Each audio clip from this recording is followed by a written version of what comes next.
Screamers. The TV drama is imagined. The work and the guests are real. Making a soundtrack. Dan, what's that noise? Where are you? What are you doing? Oh, that noise?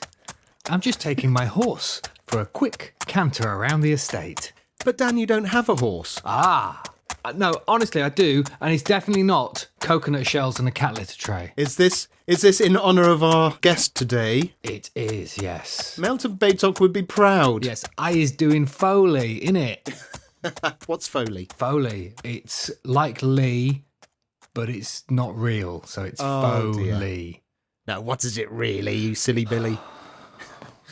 Sorry. It's the replacement of sounds, movement specifically, but all sorts of sounds. Everything from footsteps to doors opening, creaking, people opening envelopes, you name it, it gets replaced. So today we are talking to Meltem Baytok, who is a fab Foley artist who has worked on just about every drama there is coming out, really. Yeah. She's amazing. Yep. Opening scene and action.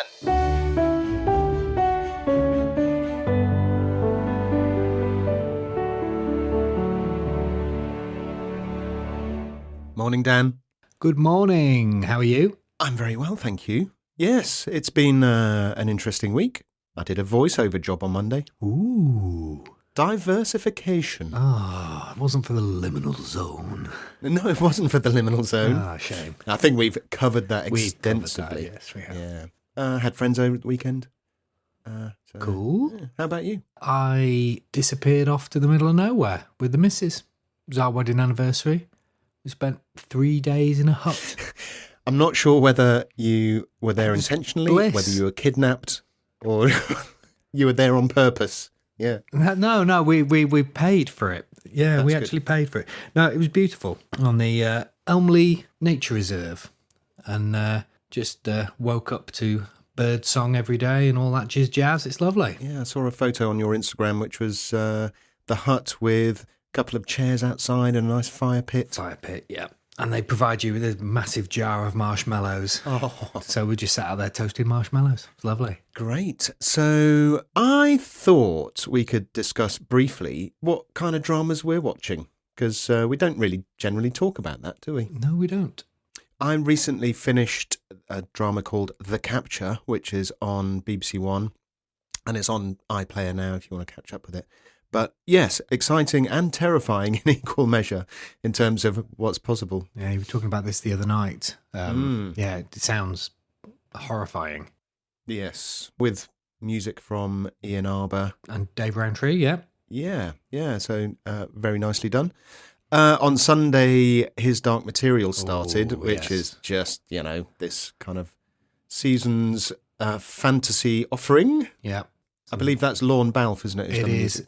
To that. Yeah, very epic stuff. Yeah. I'm looking forward to seeing how it develops through the series, the music on that one. Yeah. We thoroughly enjoyed that as well. The only other one I'm watching at the moment is season 2 of Jack Ryan, which is on Amazon Prime. Yeah, we've not started that yet, but absolutely love the first series. Other recent ones I would like to mention are Unbelievable on Netflix, which it's a tough watch, but a very powerful drama. And Stranger Things has also had season 3.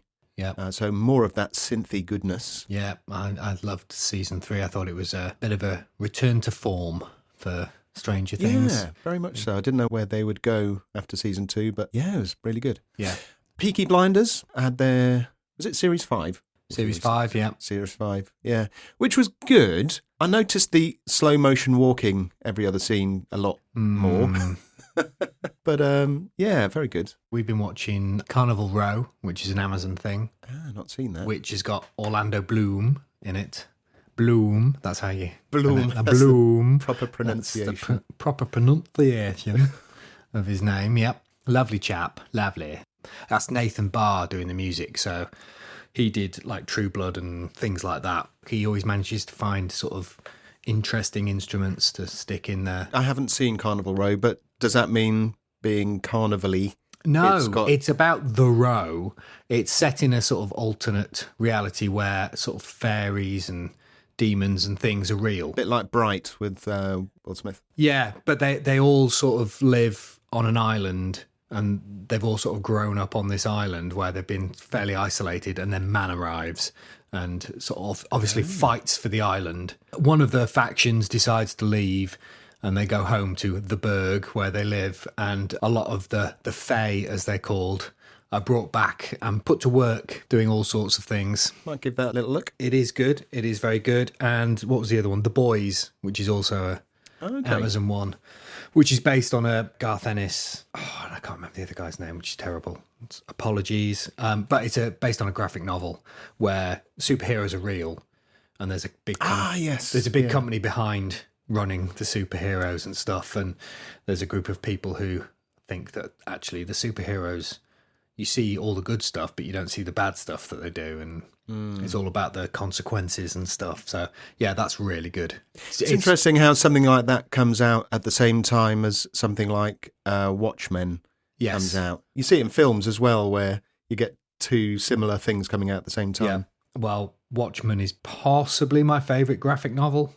So, and I'm actually a very big fan of what Zack Snyder did with the film, because it was basically page for page. He copied it, apart from changing the major incident at the end of the film. But other than that, he was pretty much page for page, and it's a beautiful looking film, just like the comic book is. But you haven't delved into the TV version I have yet. been watching the TV version. Which I'm very much enjoying. I'm enjoying the whole move into the modern day, and basically how one of the biggest things at the moment, back then, the original Watchmen was all about impending nuclear war between Russia and America, and this is basically about the race war in America. So yeah, updated. So far, so good, and absolutely loving the score, which is Trent Reznor and Atticus Ross. But yeah, so that's kind of what we're watching at the minute. Other recent dramas I have seen which are due a mention are Fleabag. I think it was fantastic. So good. Killing Eve continues to be brilliant. I suppose both Phoebe Waller-Bridge, aren't they? Yeah, they are. And also Line of Duty. I enjoyed every series of that. And likewise, I haven't seen the recent one yet, though. But looking forward to that. Line of Duty is consistently good, I think. It'd be nice to know what you, dear listener, are watching and what you enjoy about it. So let us know. Go to the social medias, the Instagram, Twitter, Facebook. You can find us there. Links in the show notes. So now it's time for... What's it time for, Dan? Is it? It is. It is. Yeah, it is. It is. That's ridiculous. Sing properly. Cue the music! There you go. Cue the music.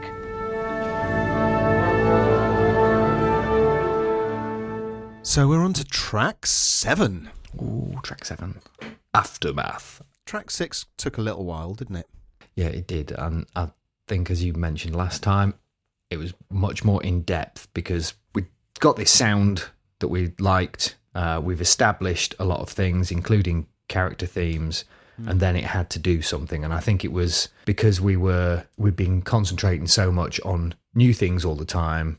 This was taking existing things that we'd created and fashioning them into something else. So. Yeah. And because it is a turning point in the album, we had to think of how it's going to sound afterwards. Yeah. As well. So looking backwards and forwards at the same time, which is really quite tricky. But it was time worth spending, and I think we've got the result that we wanted. Definitely. And also, during that process, we ended up with a bit of excess that we took off the end, which actually can form the basis of the start of this track. Yeah, I think so, because doing a me, I'd overwritten it, and my brain was, as I've mentioned already, I think my brain knew where it wanted to go with stuff, so it was just, pumping stuff out. And so making the decision to stop track 6 where we did, and then take there's only a few elements, but taking those that I'd added to the end and have that as the start of track 7, I think was a very good idea of yours. Ah, well, I mean, it was sort of the idea at the start, listening back, but things develop. So, should we have a little listen to some of those elements? Yeah. Okay. So here we've got a bass synth pitch down. And there's a down and an up, but we'll just do the down for that. And so that's cool. And then we've got, I like your naming conventions here. We've got cello wasps. Here we go. It sounds like cello wasps to me. And then, bless him, Colin the Uneasy Whale. Colin the Uneasy Whale. What actually is that? What synth have you got? It's the cat. Yeah. Okay. It's the cat doing sample and hold, and then it's put through a modulated delay as well, which then means the pitch kind of goes... The pitch is wobbling on the cat anyway, but then this modulated delay just speeds and basically slows and speeds the delay up and down to a certain thing, and it just makes it sound very uneasy. Yeah. You've got, I quite like the name of this, Dangerous Instability Dream. Yes. Yeah, that's quite a good one. That's 3 synths together, that is. Yeah. I think that might be, when I listened back to them, I thought, ooh, yeah, that could be... It's almost the most pad-like that of the things you've sent through. Yeah. So I just went through track 6 and looked at the extra elements that I'd added. So it was the new stuff that I'd put in, none of the stuff that we'd used before, and thought what's going to be interesting and what's not, like the cello wasps, which is a piece of, it's a cello that's been time stretched massively and then put through a Foreman filter, and I've automated it, and it does sound a bit like wasps, but I thought that's interesting. Yeah. There are a few others there as well. So I will have a play around with those to create the mood and to reserve some, depending on what I come up with. It's really hard to predict where things go and how they'll sit. I also thought about the fact that up until now, everything's been fairly slow and reflective. I know there's been a big build in the last track. So I'm thinking maybe of upping the tempo a bit. Yeah. And again, I don't know how that will work with those elements. And I might come back to you and say, okay, we need that in this key, that tempo, etc. But if I'm doing a different key, I might just pitch it. Yeah. But come back to you and see, does it sound good enough, or do we need to actually re-record that same thing? Backwards engineering. Some of it I will be able to do, and some of it I won't be able to do. Well, we'll see. Might be a bit of a backwards and forwards on that. Cool. So that's what I'm thinking. I don't know how you feel about a quicker tempo, or... Well, it's an interesting one, because the title Aftermath, it makes me think of something more ambient and slow. So when you said, I'm thinking of upping the tempo, I thought, that's an interesting thing. I hadn't thought of that. So, I'm very interested to see where you're going to take this. Yeah, me too. I don't know entirely. I would imagine that as well, an Aftermath being kind of, the post-apocalyptic, or the post-explosion, or whatever, letting the dust fall where it does. But it's the compilation maker in me that goes, right, what song would be good after this? Yeah. So I don't know. It might not work. I just think we're due a bit of a change of pace, and having the kind of track that's a pivotal moment, I think maybe that's a good place to actually have that change. Yeah, absolutely. So after that, we've got build to event, resolution, and then the theme tune, and that's it. Okay, so now you're putting doubt in my head. Well, I'm just thinking maybe that build is where we would possibly do. Okay, maybe this is like total ambience. Yeah, maybe. I'd go with your gut. I'd try if you feel that upping the tempo and putting something in is going to work, then do that. I mean, there's nothing to say that something has happened that then means that, say, character one then has got to rush off somewhere and deal with what's just happened. It doesn't have to be slow and ambient-y and stuff, but if that's just what I took from the title, well, it doesn't necessarily mean we have to do that. Yeah, I think certainly it needs to start like that, doesn't it? It needs to be this moment of, take a breath, what's just happened. Yeah. And then, so what I was imagining is what comes out of that. But I guess that, I could be skipping ahead a track there. Yeah, So we could make this, the immediate aftermath, longer than I'm imagining in my head. Yeah. Okay. In that case, I will base everything on these elements, or rather, I will have these as a starting point, and I will base any instrumental parts on these elements. Cool. See where that goes. Okay. Look forward to hearing it. To your elements. No. See what I did there? Yeah. Where's the trombone?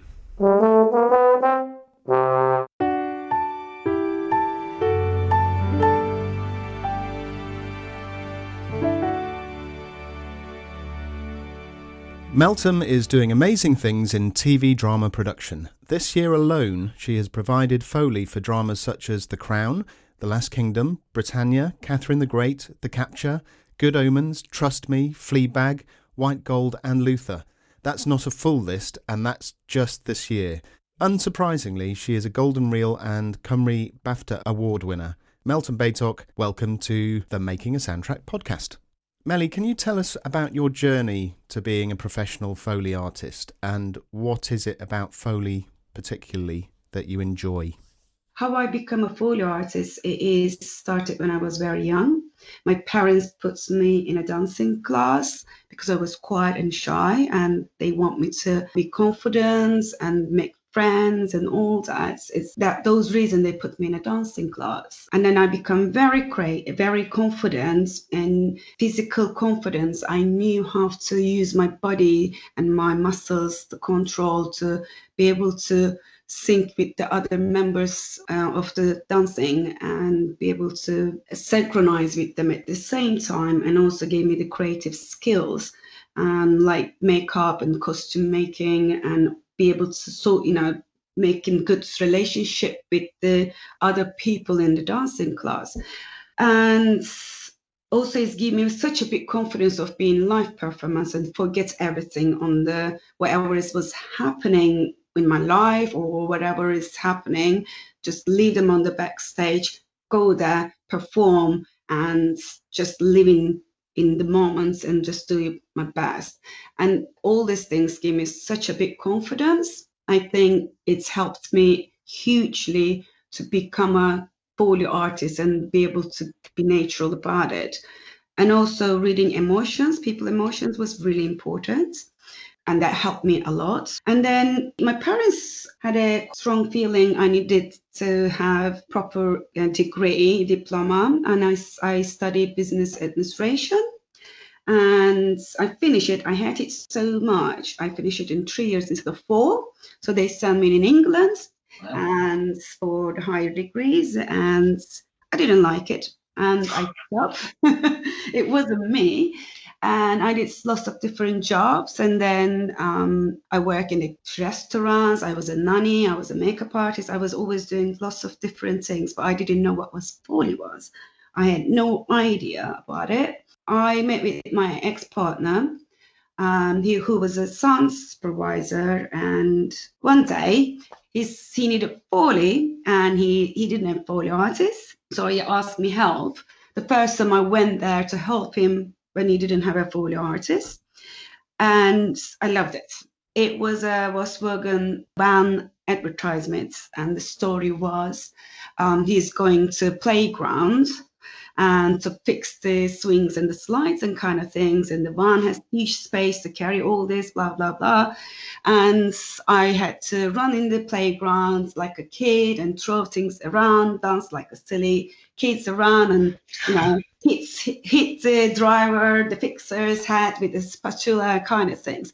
So it was amazing. It was like I was doing things, and I was actually the kid in the playgrounds. It was the Foley studio was my playground, and I was the little girl in there and boy, and just like being silly, creative, and didn't care anything. I just throwing sounds around and having fun basically. And I really, really enjoyed.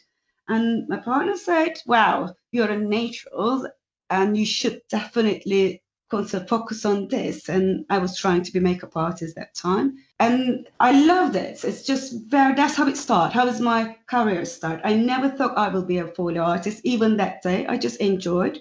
And I just start going there after my full-time job after 6 o'clock. And I start hang out and help the recording and help the recording with other artists. Gareth Johnson was my master, and we start recording, and I learned a lot from him and from my recorders. And then more and more I went there because I enjoyed and I loved it. And it wasn't my goal in life. I just enjoyed a lot. And it gives me the chance to become a child again or creative and it still feels the same. That is how it started. And it's still, I find it the feeling of being a dancer on the stage or being a performer, and it's creative. And I'm very much like living in the moment person, and it's definitely suits my character, and it's like me. I don't live in the past, I don't live in the future, and that's foley is just for that day, that moment. Yeah, it's really interesting about the physicality of it and how you've taken to it very naturally because of your dancing and relate to it in that way. Yeah, most of foley artists are dancers. They have definitely a dancing background, or they're musicians, and they are directors very little. So most of it comes from dancer. 8%, I think, 7 to 8% of the foley artists are dancer. It's not surprising. It makes such a big sense.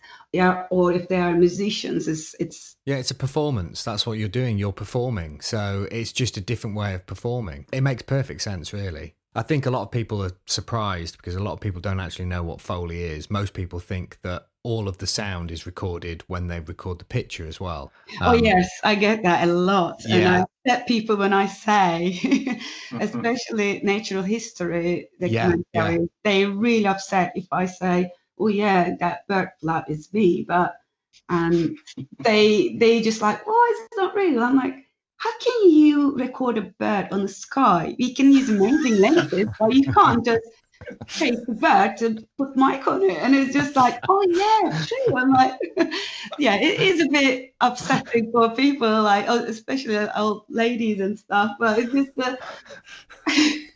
I've just got a vision of a like a seagull with a radio mic attached to it now, or a 100-foot boom mic. Yeah, exactly. I'm ruining people's imagination sometimes, but it is what it is. And you're right, people often doesn't think they all record in the studio after the shooting, and you made a good point of it. Yeah, Melly, when you're working on a drama, what's a typical day like for you? If I'm lucky, I get a preview, and they used to send me the picture before, 2 days before, and I had a chance to watch it and listen it properly, which gives huge time saving and huge. I feel the character, I feel each person, and I become like them. And it's make it much better. But these days they can't do it because of security reasons. The productions, they don't want to let their pictures to go out from the studio, which makes sense. I understand that totally. But that's why if I'm lucky, I see it before. If not, in the studio, if we have time, I do the preview. But most of the time, I don't have any time to see it before. I just see the 5 minutes of it, and then we start with the movements. Move track, we call it. And when I do the move track, I don't just do the moves. I'm watching everything, like especially who's coming in, who's going out, and who's the main character, and how can I personalize them, giving some different kind of sound, or being very like jazzy hands. So if they have, how can I do that? Or they do sharp movements, or they are sad, or I just work on the personalities, the characters on the on the screen for actors and actresses, and that's how it starts with the movements.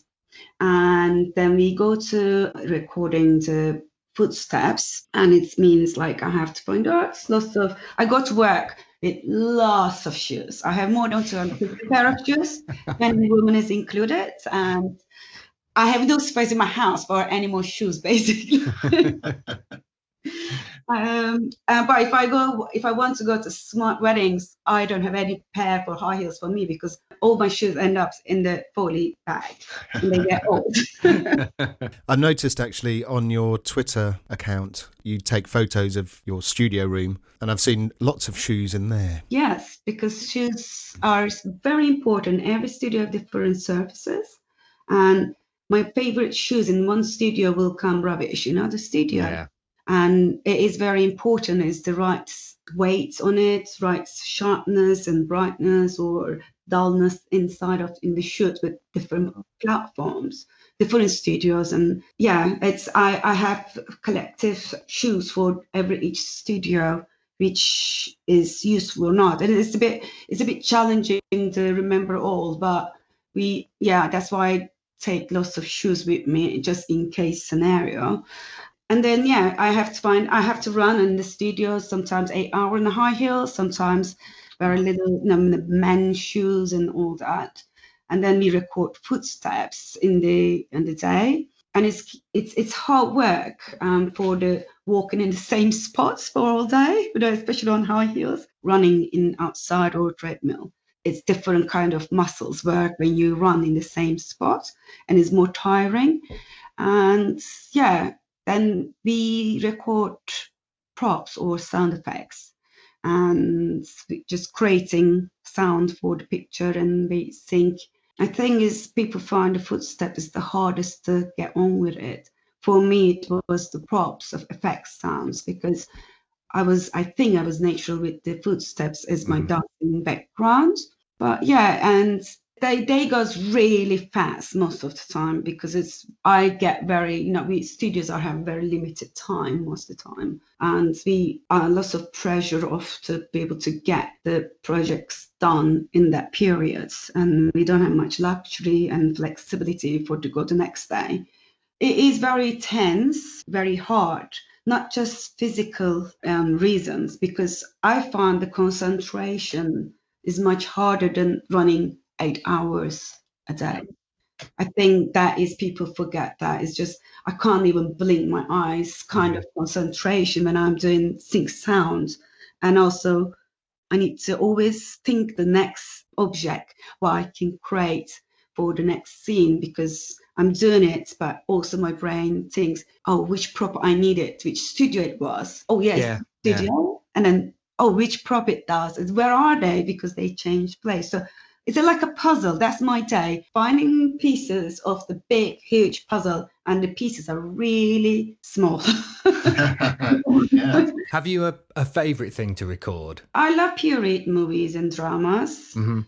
And for me, they are real. They are beautiful, and they have character. And I love like Peaky Blinders and Cold Midwife kind of shows I work on, and it makes me feel like time traveling, and that kind of things just makes me happy when I find out. And the shoes are sounding amazing. It's not like a trainers. It's just they all have a character, and they tell me story, and they tell me the spots tells me this story.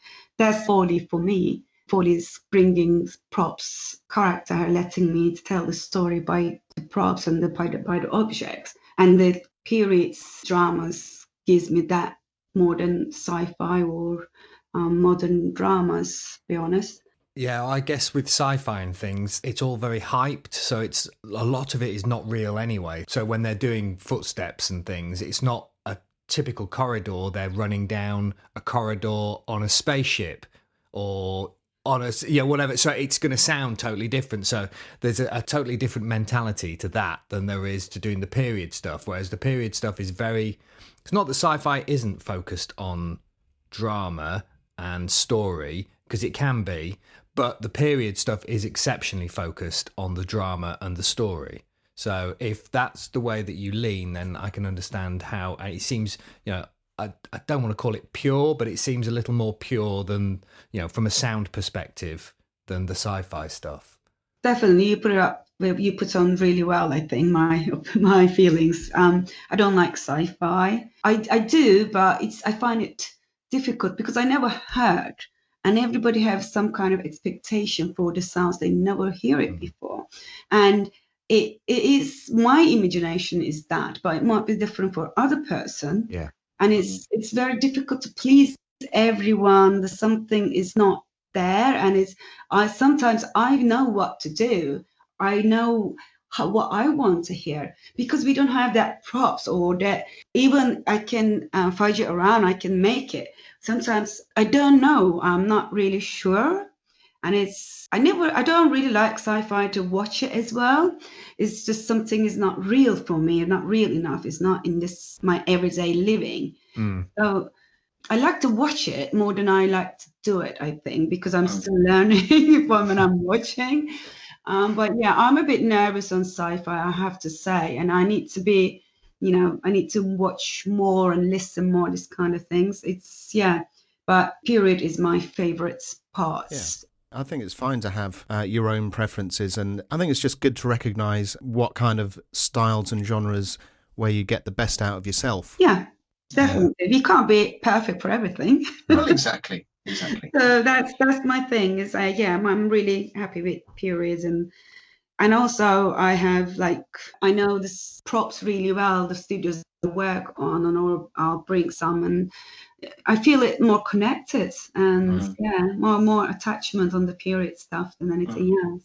So, talking about a production, what other people on a production do you communicate with? And how does, when you've recorded all these amazing sounds, how does the delivery work? Well, I communicate with my recorders all day long. Or the people in the sound team, in the sound studios, the other artists or recorders or ADR mixer or super sound supervisors. But most of the time, just me and my recordist and no one else. People think I see the famous artists or directors, and when I'm doing the famous movies and shows, and they think, oh, have you met with this person? No, I just want to spend my personal day. It is not the way people think of. Just me and my recorders and myself, basically. And all day I spend with the recorders, and I think it's very, very important to make a good relationship with the recorders. We work very often together, or sometimes 5 days, 10 days, a month together. And I see more than my husband. It's because they become like my work husband or work wife. I make a joke about that because I see them more, and I'm no one else. For day and days goes like this. So I think it's very important to make a good relationship with the recorders, and it's totally teamwork. It's not just me. And I always say that it's a teamwork. We rely on each other. If he says or she says it's good, I have to believe, and I have to say yes. But I'm a bit cheeky. I'll say, yeah, but can I add this on? But I think I should, let go a bit more. But I that's my personality. I just want perfect. It should be a good relationship. If I can't get on with the recorders, it doesn't matter what. The day recording goes bad, and it goes not fun. Day goes very slow for both of us. So that is very important. I think that's because there's only one person I see all day. Days and days and months. So that's it. Technical part is pretty bad. Really bad. So it's not my responsibility, fortunately. They wouldn't trust me about that anyway. And not me. I have no idea how they deliver work, to be honest. How they send the other studios, the mixer, I have no idea, and I'm not really interested on that. I expect it'll be Pro Tools. I expect Pro Tools or Avid, but mostly Pro Tools. But I don't know how to use Pro Tools. I tried. I almost threw my laptop through the window. So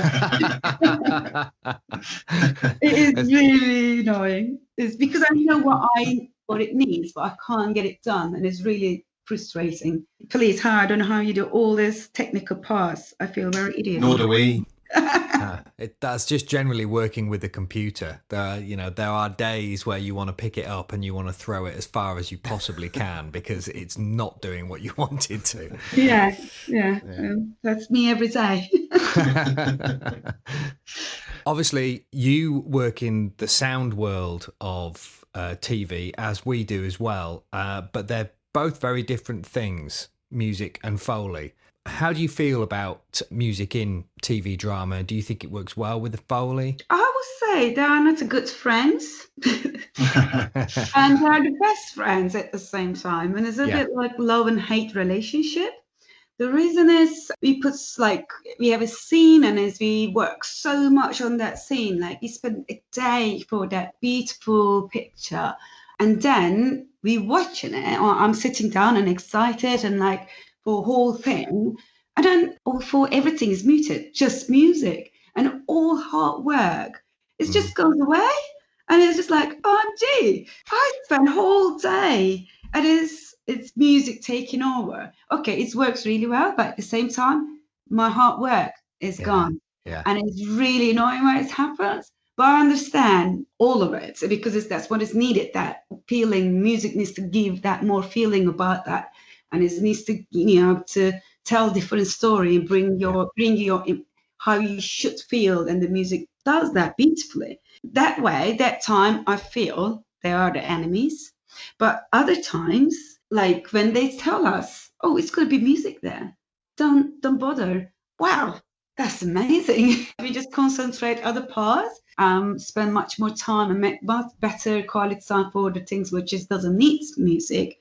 And they become best friend that more time. And sometimes we hear music and the Foley at the same time, the same very good mixing and in the same kind of level, and it's both sides can be very enjoyable, but it is very it's not that often that happens, I think. That's my opinion. It's a tough balancing act, I think. You're looking at the story and what the story needs. Do you need to be able to hear how these characters are moving and exactly what they're doing, or can the music, say, give you a better look at the backstory? Is it more emotional? So does the music need to take?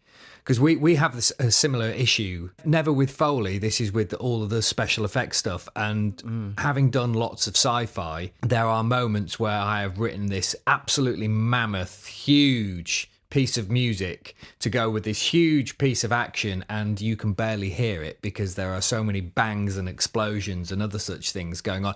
But I know I get so annoyed about it because it's like, oh God, my music's been buried. I was really proud of that. But at the same time, I know that if the music was going and you couldn't hear any bangs and explosions, you wouldn't be in the moment with what's going on. Yeah. So, yeah, I totally understand the whole love-hate relationship between, because it's a collaboration at the end of the day. Everything has to work hand in hand. True, and it's all just about telling the story. Yeah, what is prepare you the best? If it's music or it's Foley or, sound effects, whatever it needs to be done, it needs to be done. Yeah. But at the same time, it doesn't stop you to go heartbroken sometimes. Yeah, absolutely. Yeah. Like, oh, gosh. Again, you have to, I think it's being professional, you have to accept the reality, and we have to accept, okay. And even if you think it's not, but you still have to accept it's, It's done, isn't it? It's done. Yeah, at the end of the day. That's what I feel about music and Foley. Recently, very lately, I watched Roma, for example, the amazing movie. And I just realized how Foley does story so well. And the music as well. I don't know if you watch it or not, but this visual, like the feeling of the woman's feeling, but they are inside the world. And it comes out with the Foley and the music and visual, like the marching band is going when she feels like something explosion is happening inside her, or like chaos is happening when she comes out of the cinema. It's just lots of going on. No any script or the dialogue goes on. Just Foley and visual and just the music tells a story, and it's beautifully said. Yeah. And you don't need to put anything else there. Sometimes they combine really, really well. But sometimes with a visual, but sometimes it doesn't. Yeah. And it doesn't. It shouldn't. So that's how I feel about it. Music and Foley. It's personal choice, I think, as well. Yes, and you touched on it earlier when we were discussing creating sounds that perhaps, don't actually exist, sort of for the sci-fi thing. What you think a sound should sound like is not what somebody else thinks a sound should sound like. It's the same with all the creative stuff. You just do what you think is right, and the way that your insights, your instinct is telling you to go. But that doesn't necessarily mean that somebody else on the production has the same view as you. Exactly. We are all different. That's Yep. me. I have a story about that, actually. When I was working natural history and documentaries, I have to do sounds which is not there sometimes because people don't believe it. Like owl doesn't flap. When they make flap, it doesn't sound anything. They are mute when they flap. Yeah. But we have to put the flap there because audience doesn't believe. They feel something missing. It's a bit secret of the world, our industry, but it is what Not it anymore. is. Not anymore. I think people know that, and then so when people know it, and some people know or knew already, and they say that shouldn't be there, but most of people don't know, and they don't believe because it doesn't come real. So we have to do this. We have to say, okay, people needs to believe, and people expecting this to happen. My 8-year-old daughter is they're doing sound at school. She came home the other day and was telling me that Star Wars, which is one of my favourite things, is all totally wrong because space is a vacuum and there can't be any sound in space, Daddy. So there would be no sound whatsoever. So you would not hear the Millennium Falcon, you would not hear any explosions, and lasers don't make any noise. Well done, him. Yeah, she came home and she put me totally in my place, and then I had to explain to her that none of these are real anyway, so it doesn't matter. Oh, they are so clever these days. I wasn't that sharp, I guess. Yeah, it's expectation, isn't it? It's just the Foley music. Yeah, they tell story. Again, yes, it's all telling the story, isn't it? It's getting people to believe and to invest in what they're seeing. Yeah. Well, we need to make them believe, and the best Foley, I think, it should be not noticeable. You shouldn't notice anything weird or obvious, the wrong. It's just everything. People should think they recorded on the shoot when they're shooting, and that's the expectation. It should be like natural and make believe, even if it's not there. Fake it to make it. That's my job. Fake it to make it. Yes. That's an episode title right there. Thanks. Yeah, fake it to make it. That's what I do every day. So live performance, all the artists, they do that on stage. It doesn't matter what they're feeling or it. Well, it's just just fake it. I'm good at that. So, Melly, what advice would you give to your younger self or someone who would like to start a career in this industry? Yeah, I get asked this a lot, and I will say listen lots. Wherever you go, whatever you do, touch everything. I'm touching everything because it's the texture, every texture and the weight of them and the hollow or everything is different sounding, and you will not, whatever you see, your brain will trick you sometimes to the look, but when you touch it and feel it, it's different, and you will touch it, just touch everything and learn and try to visual memorize them because just seeing it doesn't make the sense. You need to be able to hear it when to combine them, because they give the clues to me. And I will say, listen when you're out in the restaurant, yes, before when you look at what it is. Like if someone is sticking, some sound sticks out, and be able to understand, like, oh, this should be this, like, or this is a plate just broken, not glass, and look at, and then just confirm what you thought about it. And also think about what you can use that sound for, how do you replicate it, is what you can use for later on. And definitely do some type of dancing. I think is the best I can advise, because it will teach you everything, as I say, emotions reading and synchronizing, accounting footsteps and understanding how does your body works and your muscles work, be able to stop when you need to stop, and when you start to run, and the speed and everything. Tap dancing is a very good place to start, I think. And I will say, younger me, that's what you ask, isn't it? Mm-hmm. Yeah. I will say, Melly, please concentrate about technical part a little bit more because I have no idea, and sometimes I need it, and I'm still not refusing, but I'm a bit more involved. I'm trying more, but I think this kind of things is easier when you start younger. Yeah. And I will say, I wish I'd spend more time on these early days, and I will say be patient a bit more, and don't let people take you granted. Don't let yourself to take granted. Mm-hmm. Make sure you get on well with everyone, and don't stress too much. Just at the end of the day, I'm not saving lives like doctors, and don't stress too much. Just relax a bit more and stay calmer and under pressure. That's what I will say, because I'm a bit hyper in the studios, and I get more stress. If it's the time, get less, and that will be the best advice. End of the day, we can do another day, and it will be better too if I am more relaxed. Yeah. Oh, that's fabulous. Well, Meltem Baytok, thank you very, very much for joining us today and for giving us a little window into your world. It's been really, really nice of you. Yeah, thanks, Melly. And yeah, it was pleasure, and it was enjoyable. Thank you so much for having me.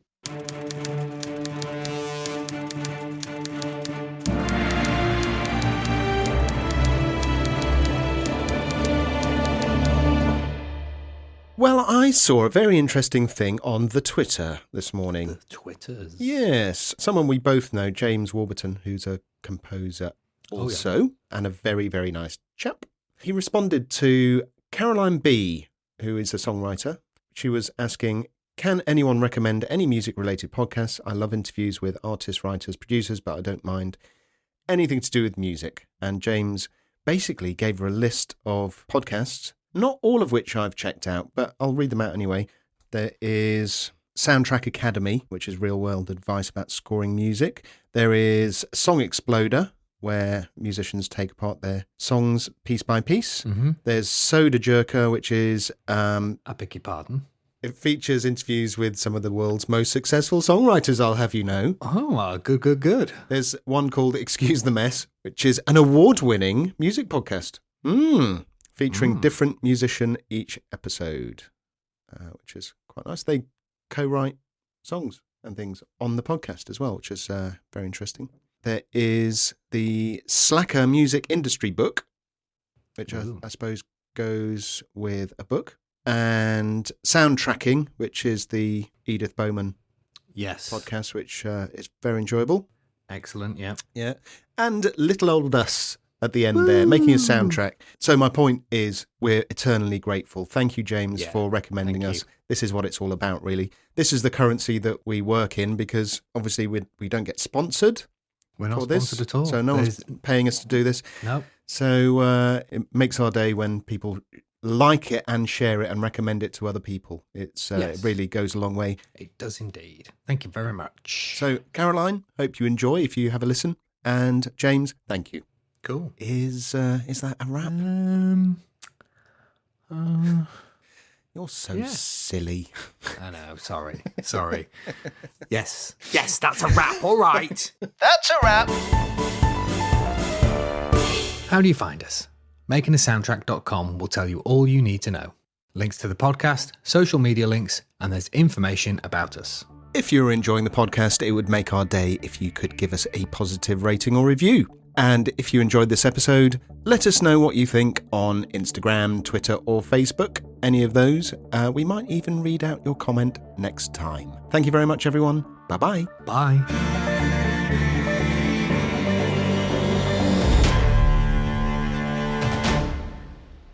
If you're enjoying the podcast, it would make a day. Oh dear. Utterly ridiculous.